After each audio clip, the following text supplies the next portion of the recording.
সকলের প্রিয় মাননীয়া মমতা বন্দ্যোপাধ্যায় মহাশয়া যে শুভেচ্ছা বার্তা পাঠিয়েছে, তার জন্য আমরা উৎসব কমিটির সভাপতি বিধায়ক মাননীয় মমতা মহাশয়ের পক্ষ থেকে এবং উৎসব কমিটির সাধারণ সম্পাদক মন্দিরের প্রধান সেবায় মাননীয় শ্রী সোমনাথ রায়চৌধুরী বাবুদার পক্ষ থেকে পশ্চিমবঙ্গের মুখ্যমন্ত্রী মাননীয় মমতা বন্দ্যোপাধ্যায়কে আমরা ধন্যবাদ জানাই। তার সাথে ধন্যবাদ জানাই আজকে যারা আমাদের এই রথযাত্রায় পায়ে পা মিলিয়ে অংশগ্রহণ করেছেন এবং ভারতবর্ষের বিভিন্ন প্রান্ত থেকে আজকে সাধু সাতরা এই রথযাত্রায় অংশগ্রহণ করেছেন, তাদের প্রত্যেককে আমরা মন্দির কমিটির পক্ষ থেকে ধন্যবাদ জানাই। সম্পূর্ণ পুরীর আদলে তৈরি এই রথ, যে রথ নির্মাণ করতে যে কাঠ ব্যবহৃত হয়েছে উড়িষ্যার বিভিন্ন প্রান্ত থেকে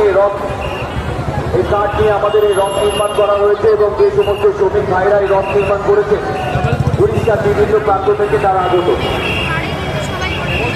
আমরা ধন্যবাদ জানাই এই অঞ্চলের সব ব্যবসায়ী বন্ধুদের কাছে, মা বোনেদের কাছে যারা আজকে আমাদের এই রথযাত্রা অংশগ্রহণ করেছে।